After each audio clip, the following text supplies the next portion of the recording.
Pakiramdam ko nasa bahay lang sila. Sa church. Magandang gabi sa ating lahat. Are we blessed? Amen. Sabi kanina sa kanta, we are blessed. At saka ang ganda ng kanta kasi yun din ang ating pag-aaralan ngayon. Amen. Mga kapatid, I'm not preaching today. What I'm going to do is to share why I am fascinated with butterfly. As the new year come, gusto ko lang makita nyo bakit. Kasi may nagsasabi sa akin, bakit nga ba? So, this is why.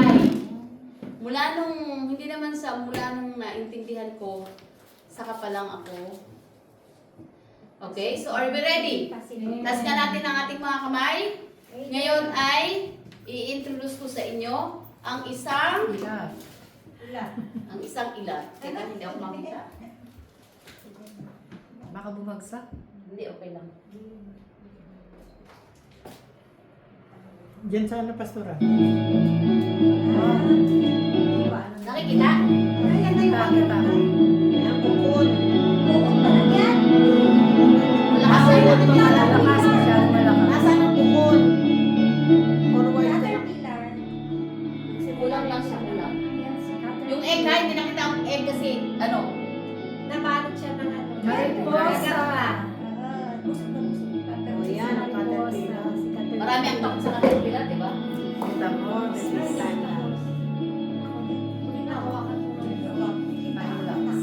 Yan, yan. Yun. nahanap na. Kapag nagkaganyan na siya, tumitigas yung kanyang Katawan. pupa. Ang tawag dyan ay, Ano yung mga bukod. nahanap na? Simula na siya. Lumalabas siya. Magkakaroon na siya ng pakpak. Hindi pa siya Ayan na, ayan matanggal. na. View pa pa man. Pupa. Yung pa. Wow. Yun yung under So, kukul. missing, Sa ha? katagalan, yung kukul na yun ay nagpa-brown. Wow. Ayan na pala siya. Yan na yung caterpillar. Nung araw nakakita tayo sa mga puno niyan, di ba? Oo. Kapag mayroon yan sa mga puno, nakikita natin yung mga nakasabit na ganyan, that is the pupa or the cocoon. Or chrysalis.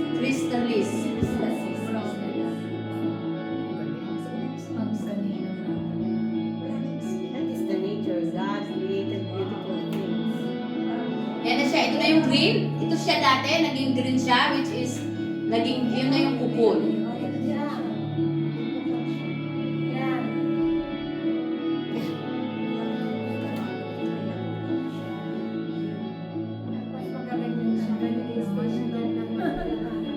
Yan, nagiging brown na siya. And then if it is ready, kapag ready na, or matured na, or it will now a beautiful,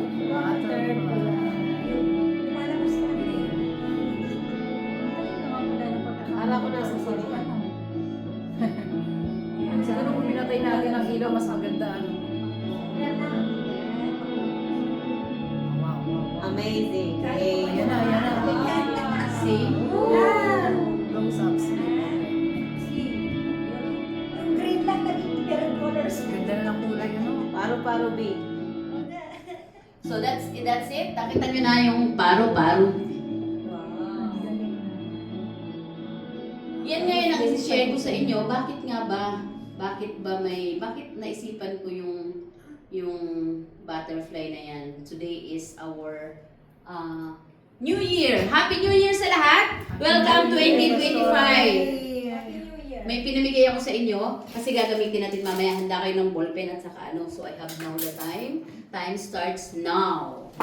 Okay. Right now? Hindi, you're not going to write yet. So, Excited ka naman? Oo, kasi start. Yan kumuha ko ng... Baka hindi ka nabigyan. Bigyan. Eh, Okay. Ang pag-aaralan natin ngayon ay ang Corinthians. text natin ay 2 Corinthians 5:17. Ano ang sabi nung kanina? Tayo ay bago ng nilalang. Okay, let us pray. Thank you, Lord, sa oras na ito, Panginoon. Sa inyo po namin itinataas ang aming pag-aaralan ngayon. na Lord, maunawaan namin at may apply namin higit sa lahat sa aming mga buhay. We thank you, Lord, dahil sa inyong creation na kahit na kami mga tao, mayroon din kayo mga ginagawa, Panginoon God, na halimbawa kung paano nyo kami binabago. Thank you sa pagbabago nyo sa amin araw-araw, Panginoon. Lord, minsan ang process ay masakit, but then we thank you, God, na nararanasan namin ito. We thank you, Lord. Lord, gamitin niyo po, Panginoon, ako, ang aking labi, at higit sa lahat, Panginoon, God, your word will manifest to each of us, Panginoon. Anoint the ears and the heart, Panginoon, of each one of us. Salamat, Panginoon, sa inyong salita. In Jesus' name. Amen. So, ang topic natin ngayon ay metamorphosis. My metamorphosis in Christ. Alam niyo, ibig sabihin ng metamorphosis? Ito yung process ng the changes. Aray ko na. Metamorphosis. Metamorphosis ang tawag doon sa changes. The changes, may changes. Kanino? In Christ. Diba? May changes in Christ, this 20:25. So, ang ating text ay 2 Corinthians 5:17. Ano ang ibig sabihin ng metamorphosis? Sabi dito, if anyone ang ating text ay, if anyone is in Christ, the new creation has come. The old has gone. The new is here. Okay na wala. The new creation has come. The old has gone. And the new is here. So kung nakita natin kanina yung illustration natin, the butterfly, nag-umpisa siya from the egg, at saka naging caterpillar or naging, anong tawag sa atin nun sa mga caterpillar na yun? Uod or may isa? Uod or mayroong isa yung caterpillar na inaayawan natin. Higad. Ano higad? Higad. Higad. Pilas naman yung pila. Okay, so the old has gone. Nawala na yung dati. And the new is here. Naging bago na tayo. So that is, what does it, metamorphosis is the powerful illustration of spiritual transformation. Ano ibig sabihin ng transformation? Pagbabago. Butterfly's journey mirrors the process of transformation believers undergo with Christ. Alam nyo kasi, ang metamorphosis, marami din siya. Yung frog lang, kung gusto mo rin naman ng metamorphosis, pwede ang frog. Pero, ayoko ng frog. Ayoko ng frog, kaya butterfly ako. So, ang process kasi ng metamorphosis it is the illustration of the transformation. Sa ating spiritual transformation, hindi man tayo binago katulad ng caterpillar into a butterfly, but the changes that happen to us is from inside. From spiritual transformation. And we undergo the same process. Pero ang sa butterfly ay physical or literal talaga siyang nagbago. Now, in John 8:8, tingnan natin, first stage is the beginning of new life. And it is the egg. Alam natin na ang lahat ay may mga cycle na nag-uumpisa sa egg. Kahit nga ang tao, kahit na ipinapanganak, it start also with the egg. So, may mga ano talaga na it comes, life start from the egg. Diba? Yung doon nag-uumpisa, the beginning of a new life. Kapag kasi nagkaroon na ng union, or nagkaroon na ng the process of, ano tawag ito? The beginning of life ay sa di ba, yung egg cell at sa tao, ang egg cell at sa sperm cell, if it's unite, ano ang tawag nyo doon? Okay, so yun na doon nag-uumpisa ang life. Dito rin, from egg, nakikita natin na ang caterpillar na yun ay nanggagaling sa itlog. Yung iba talagang nanggagaling, di ba, ang manok galing sa itlog. Ganun lang yun. So, the egg, sabi dito, sa John 8:8. Basahin niya natin. No one can see the kingdom of God unless they are born again. Okay. Very truly, I tell you, no one can see the kingdom of God unless they are Born again. So, kung babasahin pa natin yun, ang sabi doon, you must be born again. So, hindi tayo pwedeng pumunta sa langit Dahil kailangan nating maging born again. Ang ibig sabihin ng born again, you will become new. Kailangan magkaroon ka ng bagong buhay. So this is from egg. Dito sa bakit anong kinalaman ng egg na to? Ang layo naman ng egg sa pagiging new mo. Kasi kapag nag-umpisa tayo, nung nakilala natin si Jesus Christ, nung naging born again tayo, tinanggap natin ang Espiritu niya, tinanggap natin siya bilang our Lord and Savior, nagkaroon tayo ng bagong Buhay. tulog sila. Buhay. Bagong buhay sa bagong taon. Nakon? So, meron tayong bagong buhay. Dito sa bagong buhay na sinasabi dito, sabi nga, kailangan nating maging born again. Kasi kung wala ka nung process na yon, kung hindi mo tinanggap ang Holy Spirit, hindi ka bago. Nandun pa rin yung lumang ikaw. Tandaan nyo may gagawin kayo mamaya. So, nandun tayo, nagkakaroon tayo ng new life, new beginning, dahil tayo ay mga born again. So, yung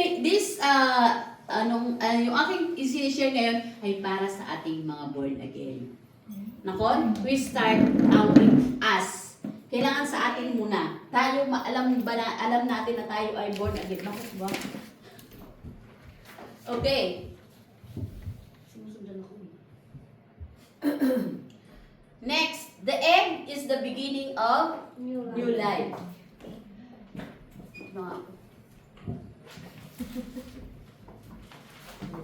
Okay lang ba? Nakikita ba ako? Ha?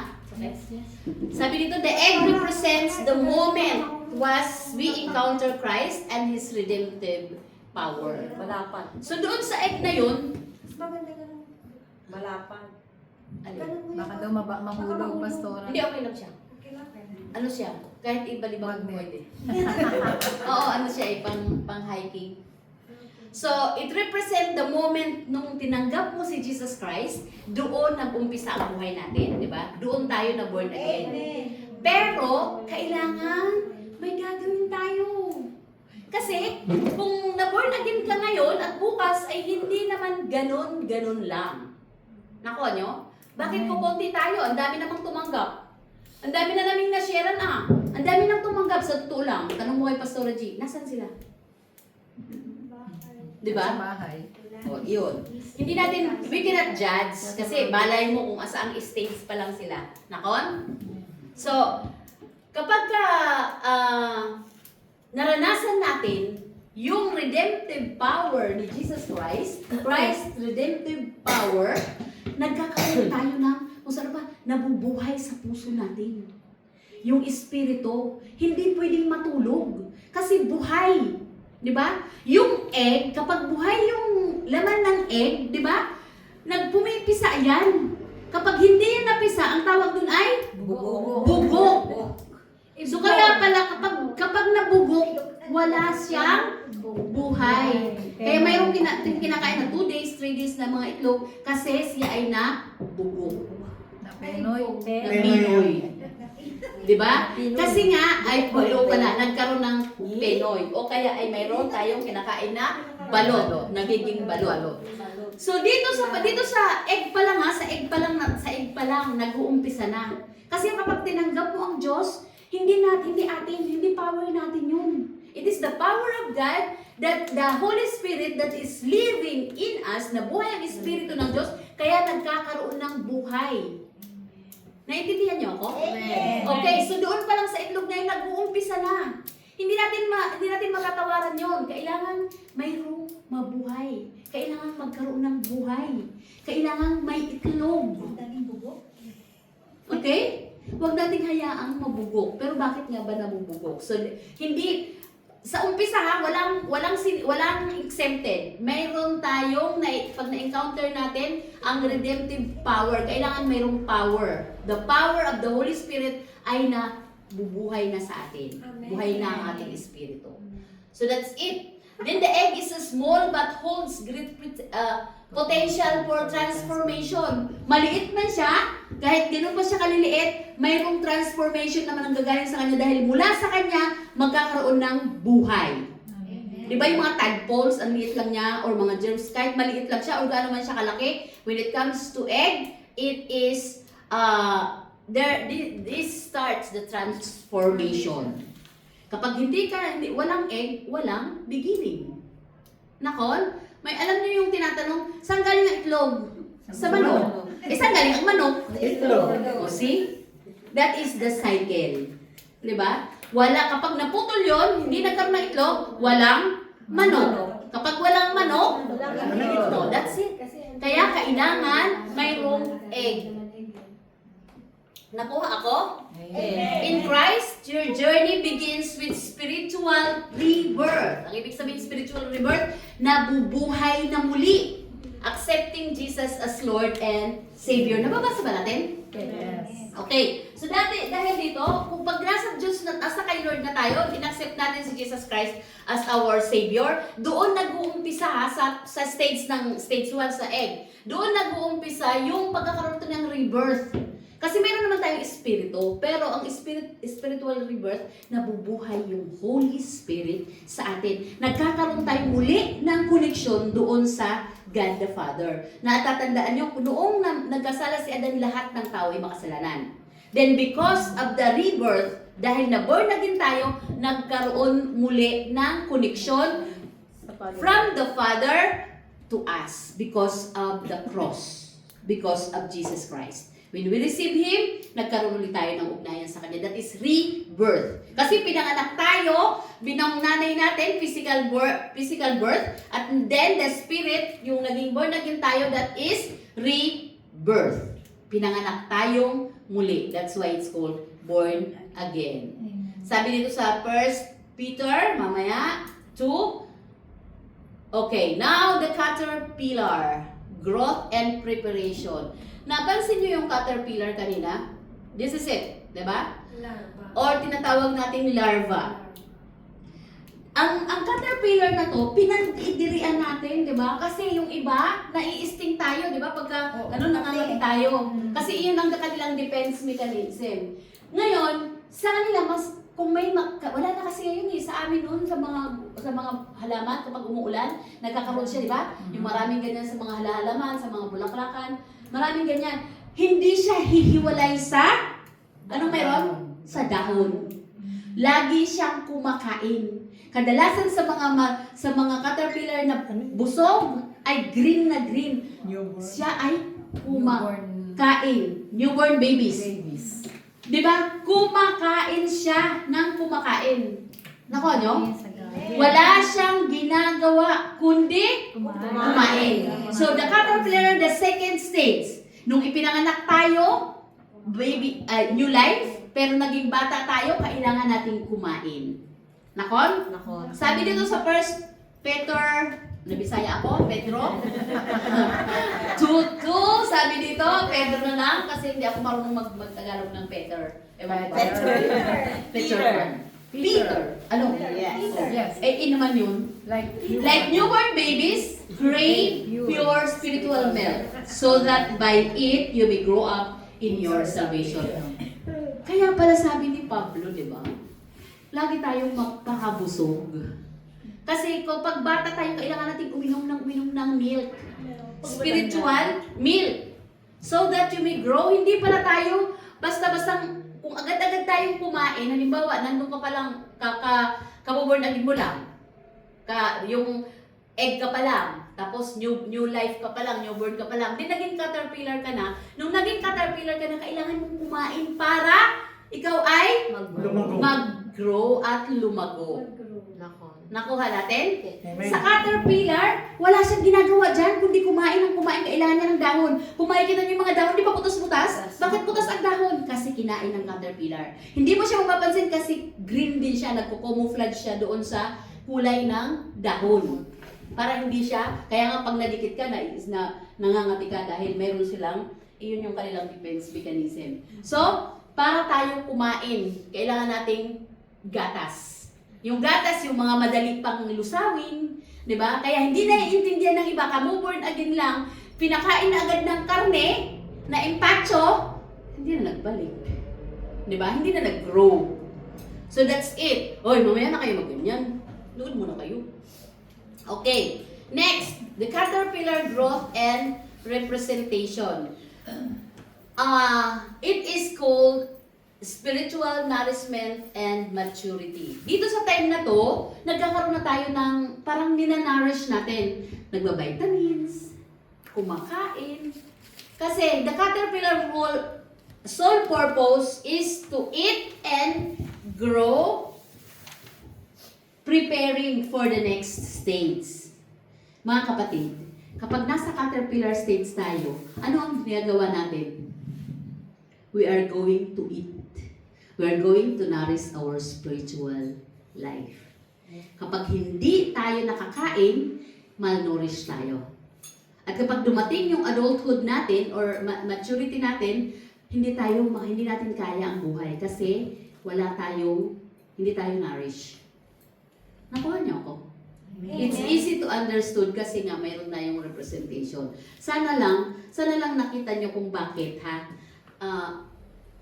Now, dahil dito sa spiritual, ang purpose niya ay to eat. Sino ang mga magsasabi anong kinakain natin? Salita ng Diyos. Okay, thank you. Sister Che, the Word of God. Kaya nga tinatawag tayong we are worm. We are to be bookworm. Bible worm. Ang ibig sabihin, talagang nagdidig-in ka sa Bible, nagbabasa tayo ng Bible, may daily reading tayo dahil sa Bible. Okay? In Christ, growth happen as we feed. Ayan na? As we feed on His Word. Nagbabasa tayo? Hindi lang word, prayer, and fellowship. Bakit kayo nandito? Because we need to fellowship each other. Nagpapalakasan tayo sa isa't isa. Nakon? Then, the caterpillar stage reminds us that growth is intentional and requires effort. Ito pala yun. Kailangan daw natin, ano ang sabi nito? Requires effort. Hindi magbabasa ang Bible mag-isa sa'yo. You're going to open it and spend time to read. Meron akong na yung Bible, ayaw niyang sulatan. Sabi niya, di ba mali? Di ba kasalanan? Sabi ko, no. The more na binubuksan mo, the more na magagasgas yung Bible, the more na nilalagyan mo ng tanda, yun ang ibig sabihin na ta-transform ka. Amen. Nakon? Pero kung hindi ka nag-feed.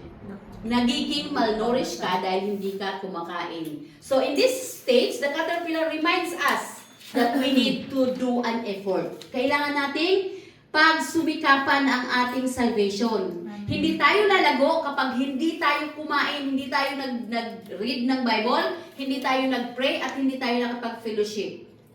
Yun ang umpisa. Kaya ngayong mga iba, pagbago naman masyadong, di ba, punta ng punta, maano dahil nga mainit sila.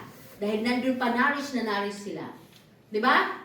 So, yun ang ibig sabihin ng caterpillar stage. Romans 12:2. Tingnan natin kung ano dito. Do not conform to the pattern of this world, but be transformed. Ano daw pabaguhin? By renewing of your mind. Sino ang magre-renew? Tayo. Renewing of your mind. Alam nyo, dito pumapasok ang self-control at saka self-discipline. Kasi, hindi naman, kapag punta tayo doon, o kaya naman may ikaw ang magkukontrol, sabi mo, ay hindi nga pala. Mayroon kang kailangang self-control para ma-transform ka by renewing of your mind. Ikaw ang magsasabi sa mind mo, hindi pwede. Diba? Kasi yung mind mo, ikaw, babaguhin mo. It is now your will na kailangan magbago ang iyong isip. This is the third stage, the chrysalis or kukul, transformation and waiting. Kapag nakakain ka na ng nakakain, huwag ka naman bukas, hindi naman bukas agad bago ka na. Nandito pa tayo, alam niyo yung kantang, binabago niya ako araw-araw. Alam niyo yun? Yes. Binabago niya ako araw-araw. This is the time that you're going to wait while God is transforming us. So dito nga, do not conform to the pattern of this world. Kailangan mabago ang iyong isip at alam mo na kung alin ang tama at alin ang mali.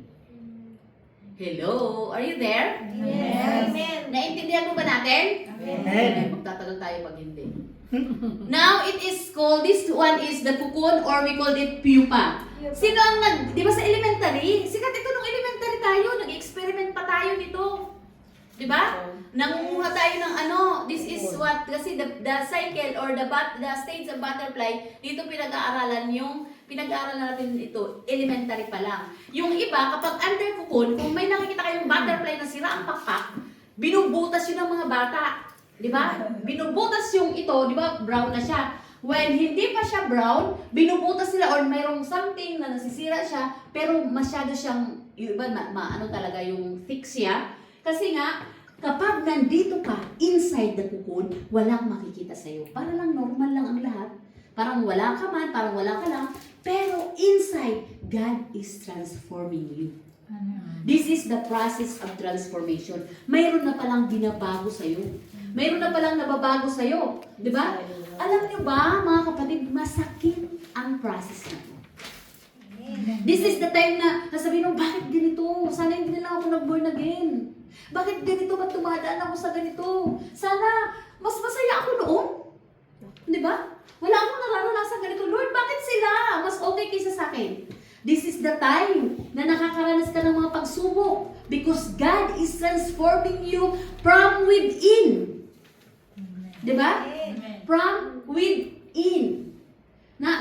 Dahil kapag yung cocoon na to or yung pupa na to, kapag nasira at na hindi pa siya namatay talaga, paglabas ng butterfly, sira ang pakpak. Diba?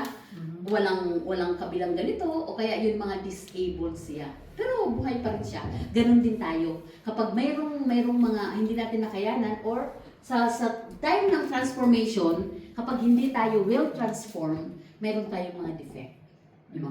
Meron tayong mga negatives. We are sensitive. Mga sensitivity. mga Tampunes. negatives. Tampunes. So, kailangan natin pagdaanan itong transformation na to. Well transformed, hindi ito isang araw lang. It takes time. Kasi nga siya, ilang gabi yun, ilang araw yun, kung makikita nyo talaga kung panunurin mo siya, ilang araw na bago siya maging matured.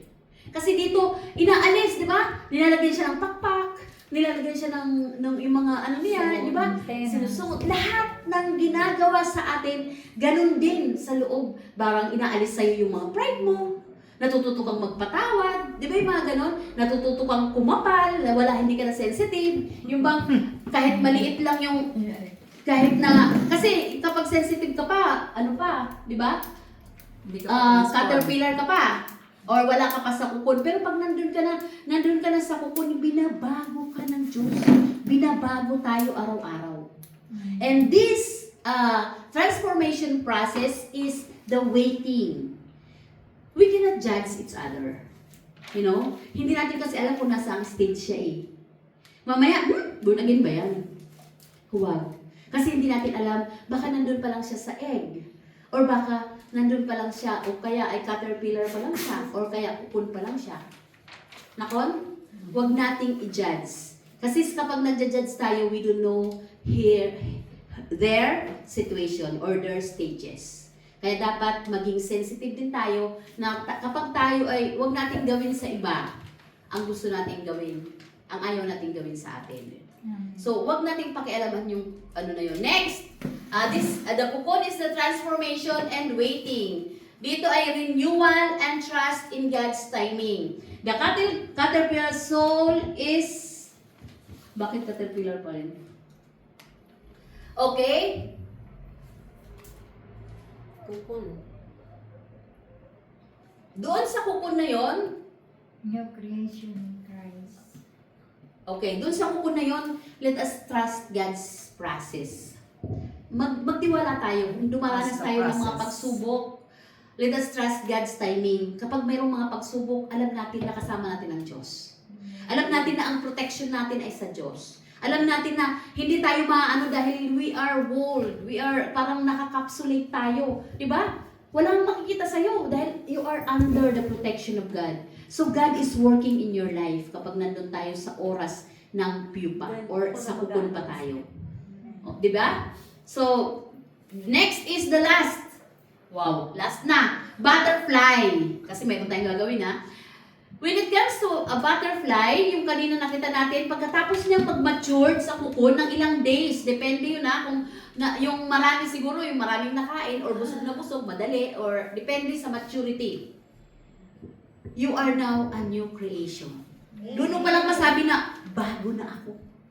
Binago na ako ng Diyos. Diba? Mayroon nang nababago, or kung hindi man ikaw ang concern, sasabihin mo na, ha? Ikaw ba yan? Ang laki na ng pinagbago mo. Dati, masiko ka lang ay galit na galit ka na ah. Ngayon, kahit natapak-tapakan ka pa, because you're already new. You're already matured. Ano sabi din sa 1 Corinthians, ang ating verse? If Anyone is in Christ, the new creation has come, the old has gone, the new is here. Katulad ng butterfly, hindi na tayo namumuhay bilang caterpillar. A caterpillar represent a sinner us. We are still sinner that time. Pero nung tinanggap natin ang Lord, unti-unti nang inaalis yung ating mga kasalanan. Unti-unti tayong binabago at tinutubog to be a beautiful butterfly. Kung mapapansin niyo, ang butterfly ay hindi siya kumikibo. He is doing his purpose. Diba? Hindi siya nagre-reklamo. Wala kang maririnig sa kanya. Kasi ginagawa niya kung anong tungkulin niya. Anong tungkulin niya? Mag-transfer ng pollen from one flower to another. Bakit? Para magkaroon ng reproduction. That is the pollination kung saan ginagamit siya. Yun ang purpose ng butterfly. At kung makikita natin, napakaganda ng butterfly, di ba? Kung alam natin, kung hindi natin alam, saan galing ang butterfly? Sa pangit pala. Pinandidirian, di ba? Ganon din tayo. Nung tayo yung makasalanan pa, we don't have Christ, ganun ang tingin sa atin ng Diyos. Pangit, makasalanan, we're in black. Pero nung na-transform tayo, ang tingin sa atin ng God ay we are as beautiful as butterfly. Because you are now new in Christ. You are new creation in Christ. Now a butterfly. This is the butterfly. Butterfly is a new creation in Christ. Walking in the newness of life. Bago na. Ang lalakaran mo this 2025 or every New Year, naalala nyo dati, gumagawa tayo ng New Year's resolution. Dami, pahabaan. Babaguhin ko na to, sa New Year na to, gagawin ko to, pero hindi natin nagagawa. Di ba? Dami. Sino dito gumagawa ng New Year's resolution taas ang kamay noong araw? O ha? O, yung iba wala. Hindi sila gumagawa. Pero dati, di ba, iniisip ko sa New Year talaga, hindi na talaga ako magaganito. Hindi na ako iinom. Sa New Year talaga, hindi na ako mag-chismis. Those are the New Year's resolution na ginagawa natin. Pero ang mas maganda palang New Year sa buhay natin is when we are already new in Christ. We are a new creation in Christ. We are going to walk in the newness of our life. Bago na ang buhay natin. Nakuha niyo yun? Amen. Okay, kapag bago na tayo, the butterfly emerges as a completely new creation. Beautiful, di ba? Beautiful and free to fulfill its purpose. Sino may sabi ng pangit ang butterfly? Napakaganda ng butterfly, di ba? Kasi gagawin na lang niya yung purpose niya. Ganun tayo, if we are already matured, if we are already a new created Christian, a new Christian, maganda tayo. Kasi wala na tayong problema, may problema man, okay lang, di ba? Wala na tayong ginagawa kundi to fulfill our purpose, papalit-palit, palipat-lipat. That's why I am a butterfly. Nandito sa ilat kanina nasa ilat ako, ngayon nandito ako sa Tel Aviv, and tomorrow where I am, and then in Jerusalem. That's it! Kasi binigyan tayo ng pakpak ng Lord to fulfill our purpose. Amen? Then in Christ, believers experience the joy of transformation and are empowered to live out God's calling. Taas na kamay na may mga calling. Alam niyo na ba calling nyo? Bakit kayo natatawa? Sabi ni, Assignment sila, hindi pa nagpapalala. oh, see? Wala pa siya, ganyan pa lang. Pero yung may calling ka talaga, you're already matured, and you are going to, you are empowered. Hindi natin kaya. The transformation is not us, it's not by us. Kahit na anong gawin mong New Year's resolution, ayoko na talaga. Pero pag nakita, pagdating ng February, pare, o mare, halika, punta tayo doon. Ay, teka lang, sige na nga. O, di ba? Babalik na sa dati. Kasi tayo lang ang may gusto. But when it is from God, when you undergo the process of transformation, ano ang nangyayari? Kaya natin because there is the power of God within us. This is the God empowered us. Nakon? Nagagawa natin yung mga bagay. Sabi ni Pablo, I can do all things through Christ who strengthen me. Dahil nasa sayo ang Diyos. Nasa sayo si Kristo. Kahit na akala mo, hindi ko kaya, kaya mo. Because God is with you. Diba? This is a transformed life. New year is a new you. Diba? New me in New Year. My metamorphosis in New Year is I am in Christ. Masasabi ko ngayon, I am a new creation. May pinagdadaanan, but still I am a beautiful butterfly.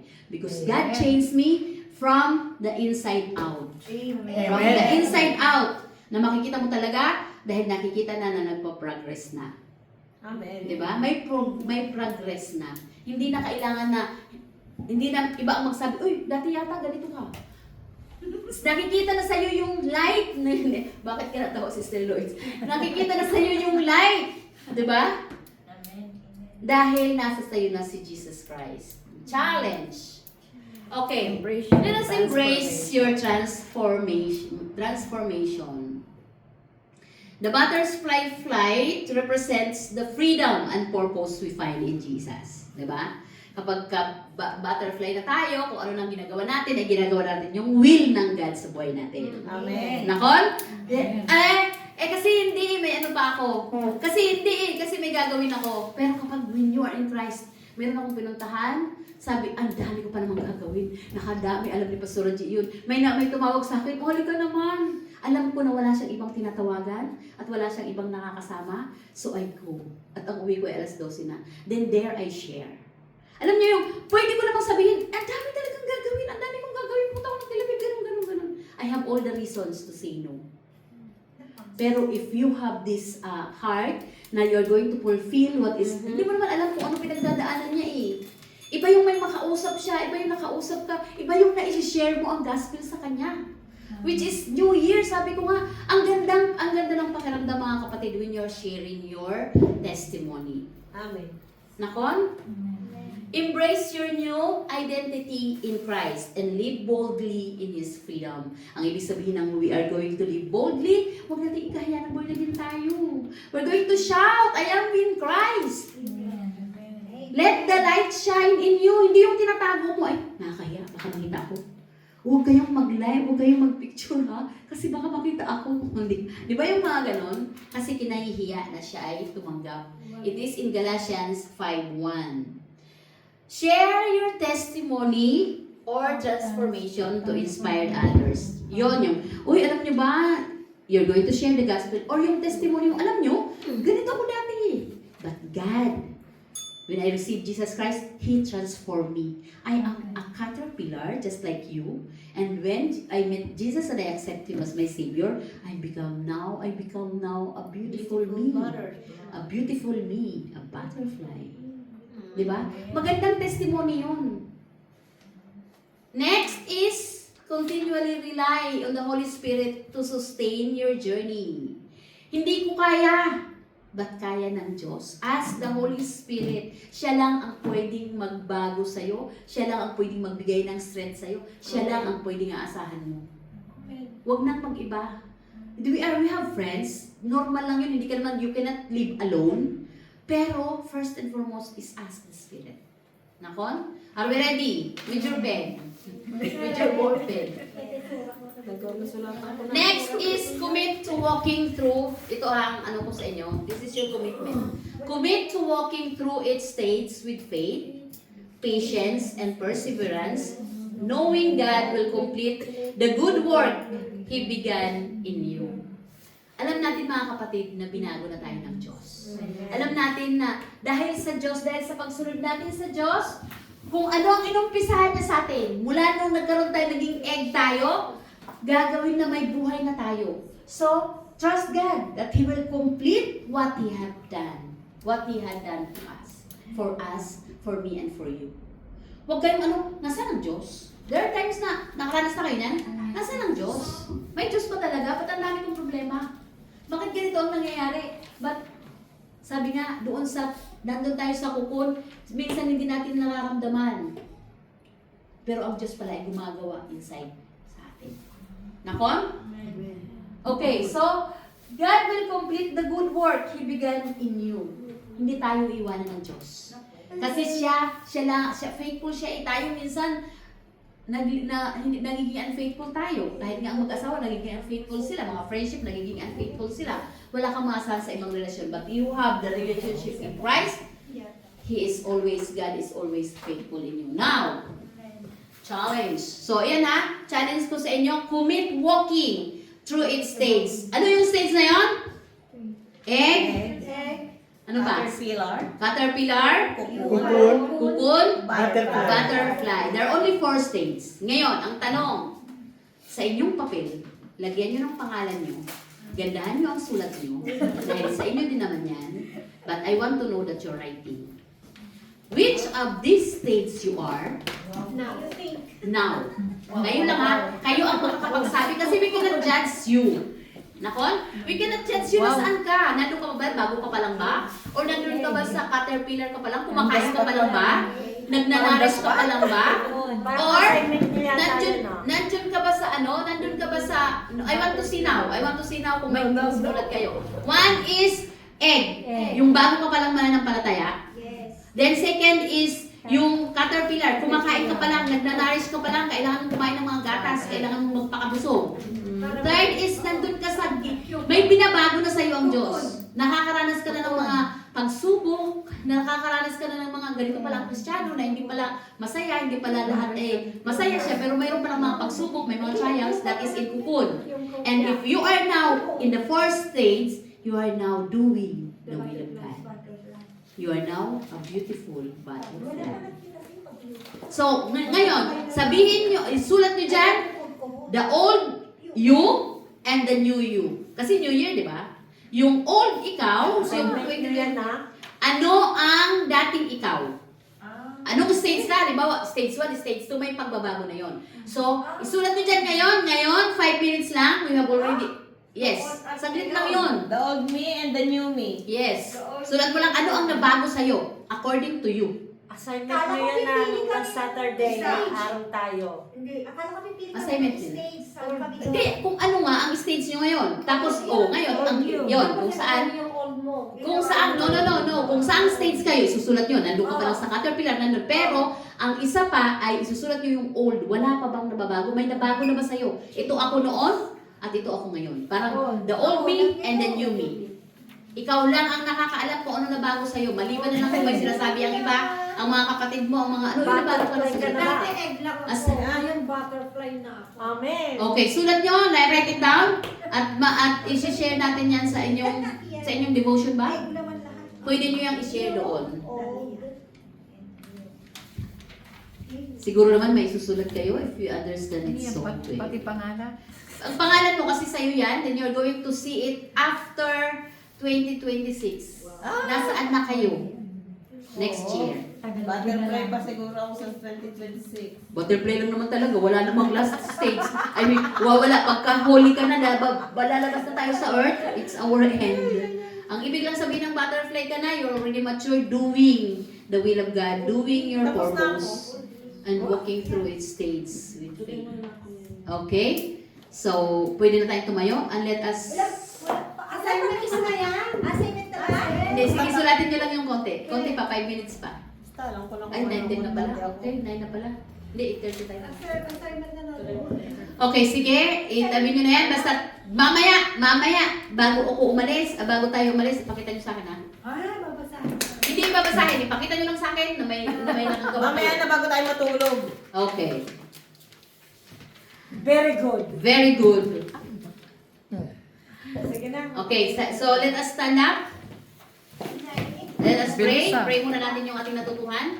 Let us pray. Thank you, Lord, sa aming natutuhan, Panginoon. Lord, we pray na naintindihan namin, Panginoon, at higit sa lahat ay maisabuhay ang aming natutuhan, Panginoon. Although it is not fresh, Panginoon, Lord, yan, but still your word is fresh to us. Amen. Lord, we pray na kung nasa ang stage man kami, Panginoon, we are going to complete the stages. Para na sa ganon, we will be fully transformed and we will become new in you. Thank you, Lord, sa bagong taon na to. We pray, Panginoon, samahan niyo kami. At higit sa lahat, Panginoon, Lord God, linisin niyo po ang aming daraanan this 2025. And we pray, Lord God, that this 2025, yung mga nandun pa sa stage 1, matuto sila, Panginoon, na embrace ang pagiging new life. And in cocoon, or nandun pa sa caterpillar, ay kumain, mag-nourish, Panginoon, hanggang sa mabusog at ma-will nourish ang espiritu. Lord, in the cocoon, O Lord God, ay maranasan nila, Panginoon, ng transformation, na kahit gaano kasakit, kahit gaano kahirap ang lumakad sa inyo, Panginoon, O God, you are working. You're working, Panginoon, kahit hindi namin nakikita. You're working, O Lord God, in our life. At Lord, if we are already transformed and a new us, inyo, O Lord God, lakaran namin ang pinagagawa niyo sa amin. We thank you, Lord. In 2025, we do believe you're already there in the future at nakaayos na ang aming daraanan this year. Thank you, Lord. Samahan niyo po kami sa aming gagawin sa buhay na ito. In Jesus' name. Amen. Amen. Let us stand up at